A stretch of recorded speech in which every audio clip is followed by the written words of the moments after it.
예배 자리에 나오신 우리 성도님들 주님의 이름으로 환영합니다. 우리 옆에 계신 지체들 바라보시면서 인사 나누면 좋겠습니다. 사랑하고 축복합니다. 사랑하고 축복합니다. 우리 앞뒤 또 보시면서 사랑하고 축복합니다. 우리 중고등부 친구들이 이제 수련회를 또 가게 됩니다. 화요일부터 금요일까지 수련회가 있는데 가서 은혜 단디 받고 올 수 있도록 우리 한번 격려해 주시면 좋겠습니다. 우리 성도님들 오른쪽 편에 지금 영혼들이 앉아 있는데 자, 이렇게 축복하면 좋겠습니다. 은혜 받고 오기를. 우리 중고등부 친구들은 아멘으로 화답하도록 하겠습니다. 자, 한 번 더 다시 하겠습니다. 은혜 받고 오기를. 저만큼만 받아올 것 같아서 한 번 더 해야 되겠습니다. 은혜 받고 오기를. 감사합니다. 새롭게 2020년이 시작되었습니다. 우리 성도님들 어떤 발걸음을 내디디셨습니까? 어떤 방향으로 발을 내디디셨습니까? 세상은 여전히 변함없이 성공을 위한 발걸음을 내디뎌야 된다고 강조하고 있습니다. 세상에서 가장 빠르게 성공하는 방법이 이것이라고 합니다. 잘 들어보십시오. 1, 15, 17, 23. 이제 아시는 분 이제 나오십니다. 이제 25, 41.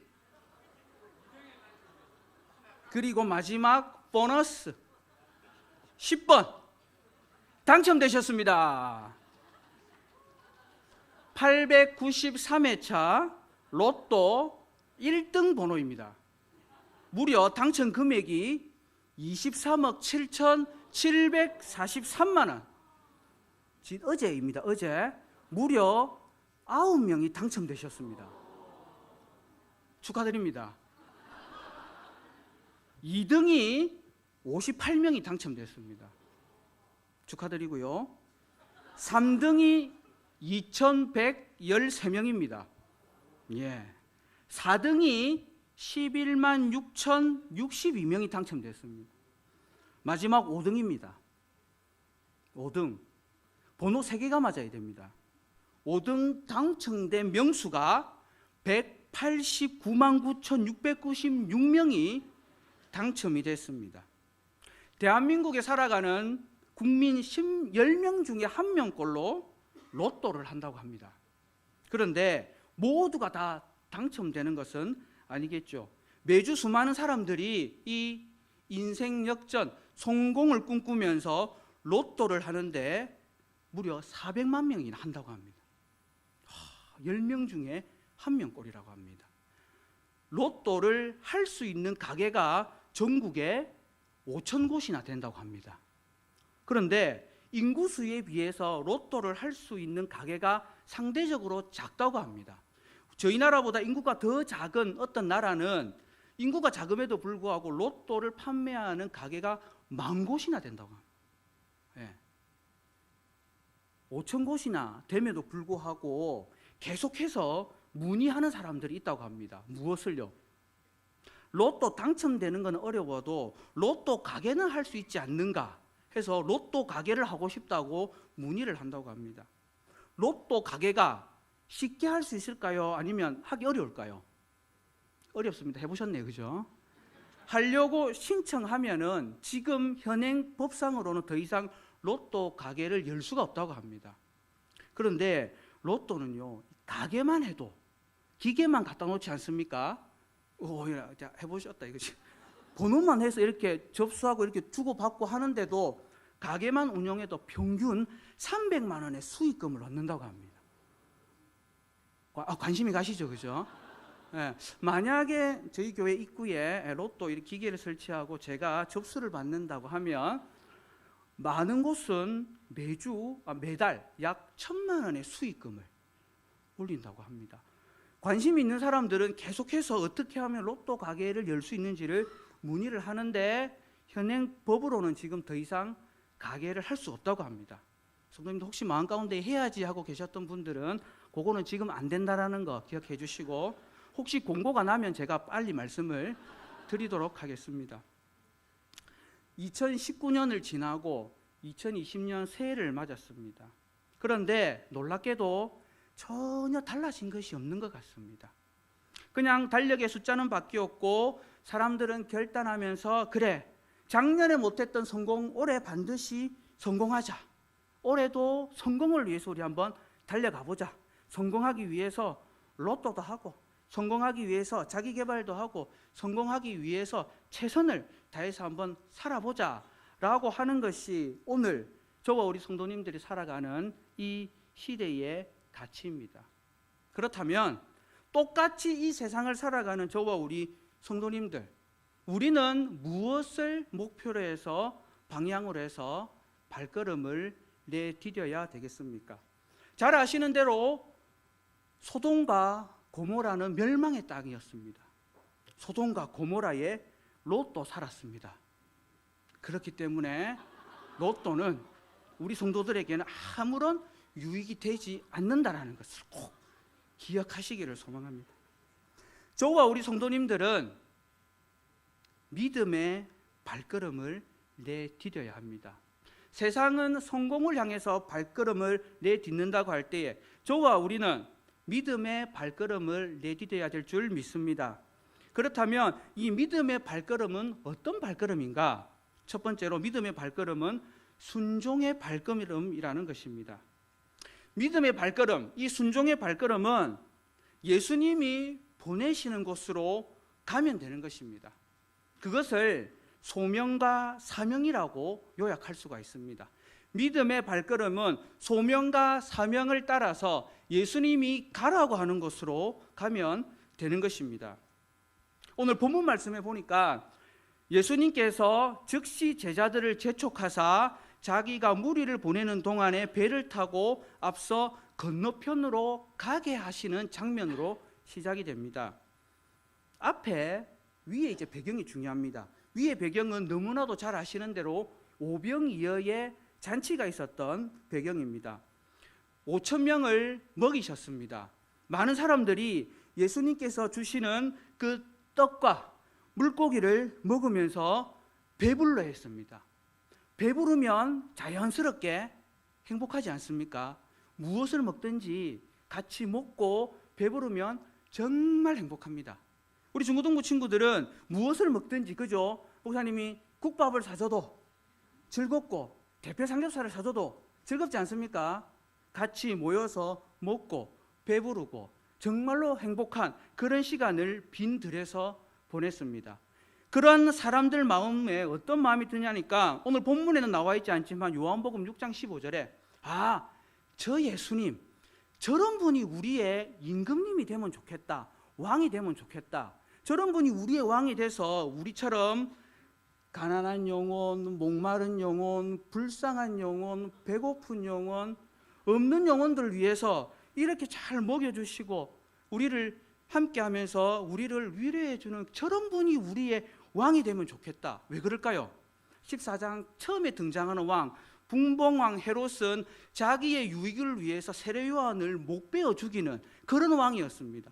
그런 왕 밑에 사는 것보다는 저렇게 인자하고 잘생기고 멋있는 그런 왕이 우리의 왕이 되면 좋겠고, 우리를 이렇게 배부르게 먹이는 이 왕이 우리의 왕이 되면 좋겠다라고 무리들 마음 가운데에 생각이 들기 시작하는 겁니다. 그리고 그곳에 있던 제자들 역시 많이 먹였습니다. 그리고 남았습니다. 몇 강줄이나 남았을까요? 12강줄이가 남는 겁니다. 계산 딱 해보니까 12명의 제자, 야 이거 우리 한 강줄이씩 하면 우리도 참 좋겠네. 야 매일 끼니 먹을 때마다 나눠주고 남는 거 우리하고, 야 진짜 행복하겠다. 빈들에서 이렇게 누리는 이 은혜가 정말 좋구나. 그래서 무리들도 제자들도 여기가 좋사오니 우리가 여기서 사는 것이 어떻겠습니까? 라는 그런 마음을 가지고 있는 것을 우리 예수님께서 아시고 즉시 제자들을 재촉하셨습니다. 오늘 본문 말씀에 재촉하셨다라는 단어의 의미는 억지로 보냈다라는 그런 뜻입니다. 가기 싫은 겁니다. 무리들도 빈들에서 그렇게 앉아서 모여서 먹고 나누는 은혜가 즐겁고 행복하니까 그냥 여기가 좋네, 여기서 그냥 계속 살면 좋겠다. 제자들도 아이고 이렇게 하면 얼마나 좋아, 남는 거 우리 다 하고 같이 여기서 그냥 쭉 있으면 좋겠다. 그런 마음을 가지고 있는 그들을 보시고는 재촉하시는 겁니다. 억지로 제자들을 배를 태워서 반대편으로 가게 하십니다. 그리고 무리들을 다 돌려보냅니다. 무리들이 돌아가야 될 그곳, 가정이고 사회고 사실은 정말로 가기 싫은 곳입니다. 가면 고생이고 가면 고난이고 가봐야 별거 없는데 가서 고생하니 여기에 있고 싶은데 예수님은 여기가 아니고 다시 그곳으로 가도록 억지로 그들을 돌려보내는 겁니다. 복된 주일을 맞이하여 함께 예배를 드리고 식사의 교제를 나누고 구역별로 기관별로 모여서 함께 은혜를 나누는 이 자리가 얼마나 행복하고 좋습니까? 그지? 그런데 내일은 월요일입니다. 자아들은 방학이라고 학교도 안 가고 늦잠 삐뚤어지게 자는데 여전히 내일은 월요일이어서 회사를 가야 되고 밥도 해야 되고 빨래도 해야 되고 여러 가지 일들 생각만 하면 벌써 머리 아프지 않습니까? 어머님들. 그런데 계속 이 자리에 머물면 좋겠으나 이곳을 떠나야 됩니다. 다시 가정으로, 세상으로, 학교로 돌아가야 되는 것이 믿음을 가지고 살아가는 저와 우리 성도님들의 발걸음이라는 것입니다. 돌아가야 됩니다. 안 가는 우리는 예수님께서 억지로 제자들을 배에 태워서 반대편으로 보내시는 것처럼 그렇게 가게 됩니다. 제자들이 가면서 예수님 그냥 여기 있으면 안 되겠습니까? 여기가 정말 좋은데 왜 굳이 우리를 배 태워서 저렇게 보내려고 하십니까? 라고는 기록되어 있지 않습니다. 기록되어 있지 않는데 보기에 억지로 보냈다고 하는 거 보니까 제자들은 가기 싫었던 것 같습니다. 성도님들, 내일 가정으로, 학교로, 세상으로 가셔야 합니다. 우리가 그렇게 가기를 원하시는 분이 바로 우리를 부르시고 우리를 보내시는 예수님이시라는 것. 그 예수님의 말씀에 순종해서 가는 것이 바로 믿음의 발걸음이라는 것입니다. 억지로 가더라도 그렇게 가는 것이 믿음의 발걸음입니다. 억지로 수련회 가자고 해도 안 가더라고요. 요즘 안 가려고. 그래도 억지로 가자고 간절히 마음이 찢어지도록 부탁하고 요청해서 그 요청에 순종해서 가는 사람이 믿음의 발걸음을 내딛는 믿음의 모습입니다. 사랑하는 중고등부 친구들, 갑시다. 가야 돼. 억지로라도 가야 되는 거예요. 그래야지 은혜를 누릴 수가 있다라는 것입니다. 믿음의 발걸음을 가지고 세상에 내딛기 위해서는 한 가지 방법이 있습니다. 바로 기도해야 된다는 것입니다. 기도하지 않고서는 믿음의 발걸음을 내디딜 수가 없습니다. 그 모습의 본을 보여주신 분이 바로 우리 예수님이십니다. 사람들이 예수님을 향해서 우리의 임금님이 되어 주십시오, 제자들도 여기에서 우리의 왕이 되어 주십시오 라고 말할 때에 그래 내가 왕이 한번 되어볼까, 내가 임금이 되어서 다시 한번 다스려 볼까 라는 유혹이 아마 예수님께 있으셨을 겁니다. 그 유혹을 뿌리치시기 위해서 예수님은 다 흩으시고 그리고 산으로 기도하러 가시는 것입니다. 사랑하는 성도 여러분, 이 험한 세상에서 믿음의 발걸음을 내딛기 위해서는 저와 우리 성도님들이 기도의 자리로 나아가야 되는 줄 믿습니다. 그 기도의 자리에서 그 기도의 은혜로 말미암아 우리가 이 믿음의 발걸음을 내디딜 수 있는 힘과 용기와 지혜를 누릴 수 있게 되는 것입니다. 예수님은 기도하러 가셨습니다. 왜? 그 사람들의 유혹들로부터 자신의 마음을 지키고 그 사람들이 오해하고 있는 그 많은 내용들을 다시 한 번 더 점검하고 하나님께서 예수 그리스도 자신을 향하신 선하신 뜻이 무엇인지를 확인하고 점검하는 것입니다. 예수님께서 이 땅에 오신 이유는 많은 사람의 대속물이 되기 위해서 오셨습니다.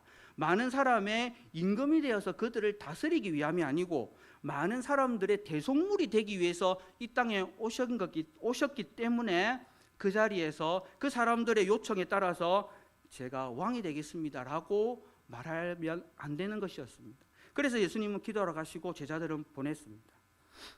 믿음의 발걸음은 고난을 만나는 길이 되기도 합니다. 그렇게 배를 타고 제자들은 갔습니다. 베테랑 어부들입니다. 금방 갈 수도 있을 것 같았는데 밤이 맞도록 수고했습니다. 왜냐? 가는 중간에 안타깝게도 바람이 불기 시작했습니다.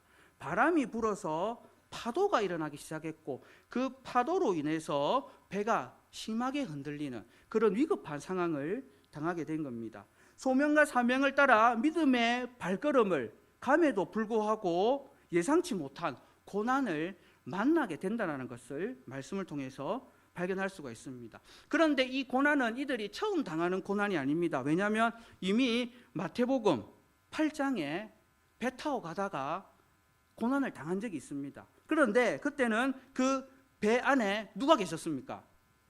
예수님이 계셨는데 예수님이 이렇게 주무시고 계셨습니다. 예수님이 주무시고 계시는데 바람과 풍랑에 의해서 배가 심하게 흔들리니까 제자들이 두려워서 예수님을 깨우게 됩니다. 예수님 좀 살려주십시오. 그랬더니 예수님께서 나오셔가지고 바람과 바다를 잠잠케 하셨습니다. 제자들이 우와 최고 하나님 당신이십니다 라고 고백을 했던 게 마태복음 8장에 기록되어 있습니다. 그리고 겨우 이제 6장 넘어왔습니다. 6장 넘어오면서 그 사이에 많은 이적들을 경험했습니다. 예수님이 하나님이시고 그분은 우리의 구원자다라는 것을 많은 경험을 했음에도 불구하고 똑같은 상황의 고난들이 찾아오니까 제자들의 마음 가운데에는 가장 먼저 무슨 마음이 드냐니까 두려운 마음을 가지게 되는 것입니다. 그래서 배 위에서 허둥지둥하고 있습니다. 벗어나기 위해서 애쓰고 노력했습니다. 어부들이 많았기 때문에 풍랑 정도는 충분히 극복하지 않겠나라고 생각해 볼 수 있지만 정작 어부들이라 하여도 감당할 수 없는 시험 앞에서는 흔들리고 무너질 수밖에 없는 연약한 존재라는 것을 이 제자들의 모습을 통해서 발견할 수가 있습니다. 허둥지둥되고 있습니다. 정말로 힘들고 어려운 그런 상황이었습니다. 그 수고하는 모습을 우리 예수님께서 보고 계셨다가 무리를 걸어서 성큼성큼 다가오시는 것을 25절에 기록하고 있습니다. 우리 9장 25절 말씀을 같이 한번 읽어보도록 하겠습니다. 시작. 네, 9장 죄송합니다. 14장 25절입니다. 같이 한번 읽어보겠습니다. 시작. 예수께서 바다 위로 걸어서 제자들에게 오시니 밤 사경이란 말은 새벽 시간입니다. 로마식 식으로는 밤 사경인데 저희 식으로는 새벽 5시에서 6시 어간입니다. 새벽에 그렇게 수고하고 있는데 예수님께서 바다 위를 걸어서 제자들에게 오시는 모습을 기록하고 있습니다. 마태가 왜 이와 같은 모습을 기록했을까요? 성경에서 가장 큰 고난 가운데서 삶을 살았던 사람이 있습니다. 혹시 기억나는 사람이 있습니까? 성경 가운데서 가장 고난 가운데 있었던 사람. 예, 그렇습니다. 욥입니다. 욥 하면은 이스라엘 백성들에게 있어서 고난의 대부였습니다. 고난 가운데서도 하나님에 대해서 순종하고 믿음을 지켰던 사람이 욥인데요. 욥기 9장 8절 말씀에 보니까 욥의 고백이 그렇습니다. 하나님께서 바다 물결을 밟으시는 분이라고 기록을 하고 있습니다. 어쩌면 고난 가운데서 살아가는 모든 성도들을 향해서 우리 하나님이 우리를 향해서 어떻게 나아오시는 분인지 그분이 어떤 분인지를 마태는 바로 욥기서의 말씀을 기억하면서 유대인들이니까 당연히 욥의 고난을 알 것이고 욥기서를 알기 때문에 그 고난 가운데 있는 우리를 찾아오시는 분이 하나님이신데 그 하나님이 바로 무리를 걸어오시는 예수 그리스도라는 것을 제자들에게 상기시키기 위해서 예수님께서 걸어오셨고 마태는 그렇게 기록을 한 것입니다. 바다 위를 걸어서 고난 가운데 있는 제자들을 향해서 당당히 걸어오시는 우리 예수님, 고난의 길을 가고 있을 때에 저와 우리를 외면하지 않으시고 우리를 찾아오시는 분이 바로 우리의 구원자 되시는 예수 그리스도이십니다. 그분이 우리에게 찾아오셔서 은혜를 베푸시는 분인 줄 믿습니다.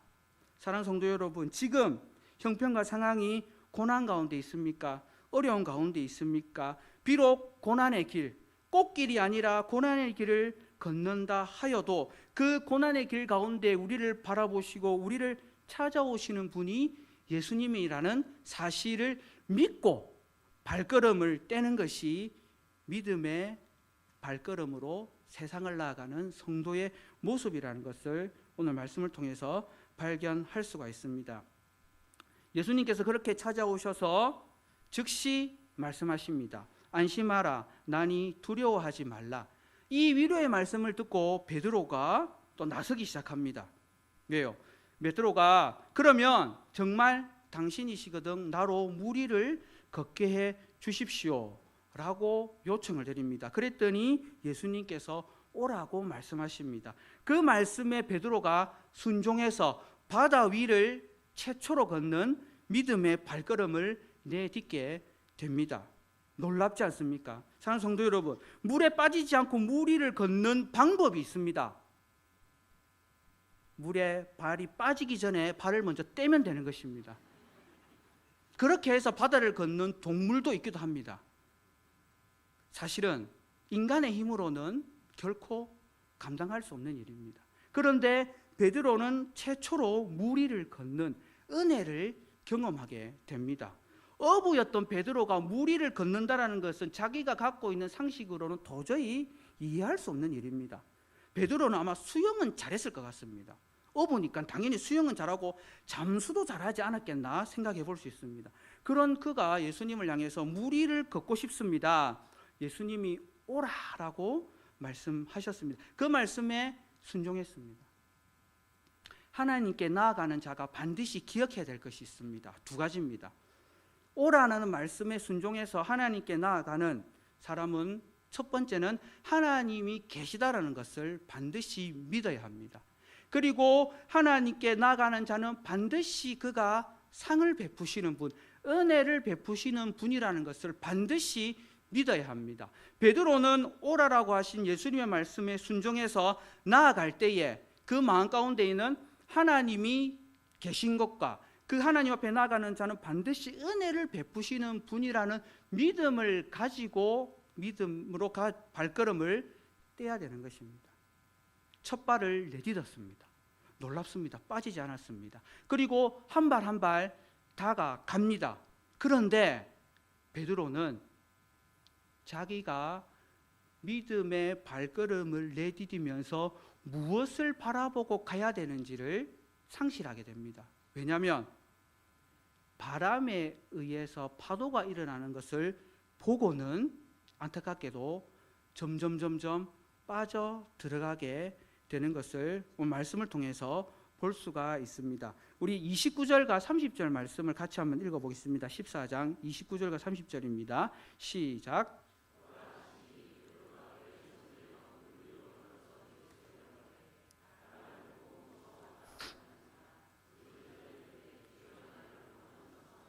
아멘.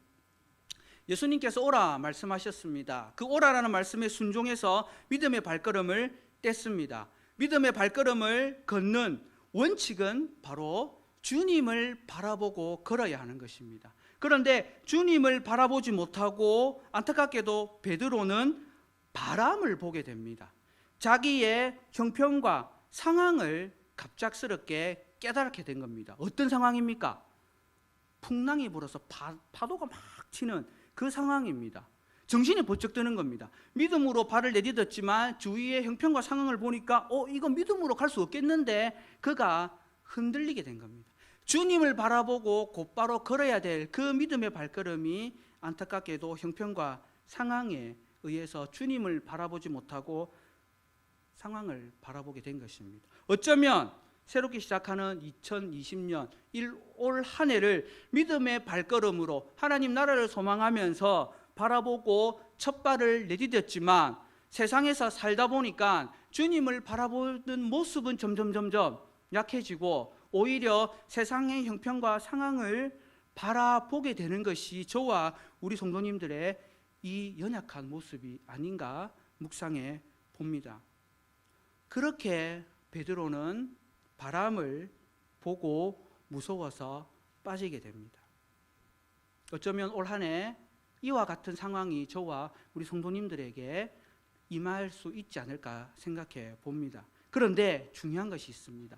그렇게 빠져 들어갈 때에 우리가 무엇을 해야 된다는 것. 주님을 바라보지 못하고 세상을 바라보고 있는 우리가 다시 해야 될 것이 있습니다. 그것이 뭐냐? 바로 기도라는 것입니다. 어떤 기도입니까? 30절에 보니까 이렇게 기도하고 있습니다. 제가 소리 질러 이러면 우리 성도님들은 주여 나를 구원하소서 이렇게 한번 하시겠습니다. 랩하는 분들이 보통 소리 질러 이렇게 하는데 오늘은 기도의 마음을 담아서 제가 한번 소리 질러라고 하면 우리 성도님들은 오늘 말씀에 있는 것처럼 주여 나를 구원하소서 이렇게 한번 외쳐보겠습니다. 자, 다 같이 소리 질러. 감사합니다. 정신이 번쩍 들고 잠이 깨지 않습니까? 점점 세상 속에 빠져가고 있을 때에 주님을 바라보지 못하고 있을 때에 고난이 점점 우리에게 더 크게 다가올 때에 우리 마음 가운데에 두려운 마음이 들 때에 저와 우리 성도님들이 할 수 있는 것, 주여 나를 구원하소서라고 기도하는 것입니다. 어부이며 수영도 잘할 것이고 잠수도 잘할 것인 이 베드로가 물이 뭐가 무섭겠습니까? 그런데 위급한 상황에 빠지니까 어부에게는 물도 무섭습니다. 아무리 자기가 가지고 있는 탁월한 능력이라고 하여도 자기가 가지고 있는 아무런 엄청난 많은 재물이라고 하여도 그것이 세상 속에서 빠져가고 어려운 가운데 환난 가운데 살아가는 우리에게는 아무런 우리를 구원해 줄 수 있는 능력이나 도움이 되지 않는다라는 것입니다. 우리가 갖고 있는 그 모든 것들이 아무런 유익이 되지 않는다라는 것입니다.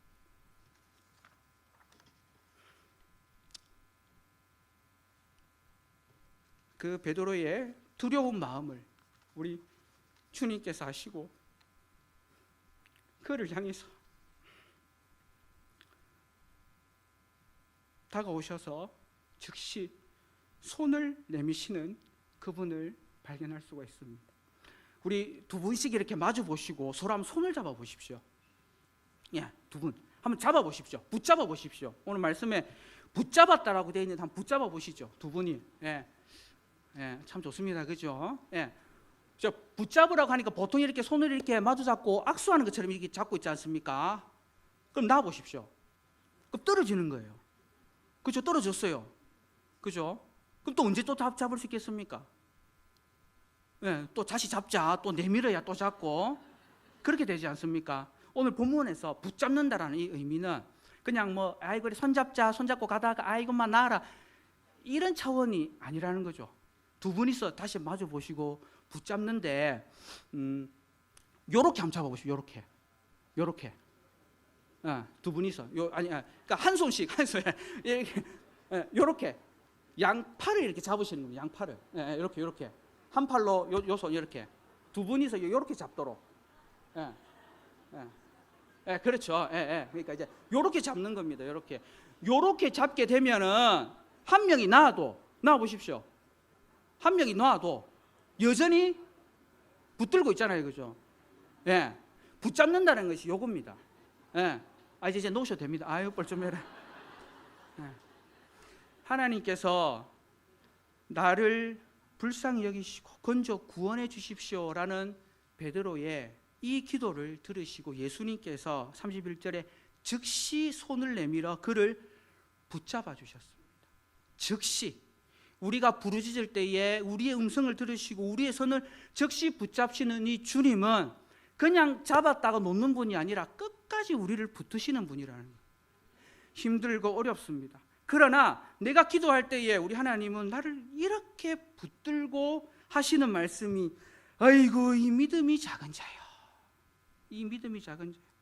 그렇습니다. 저와 우리는 믿음의 발걸음으로 세상을 나아간다 하지만 믿음이 작은 존재들입니다. 주님이 아십니다.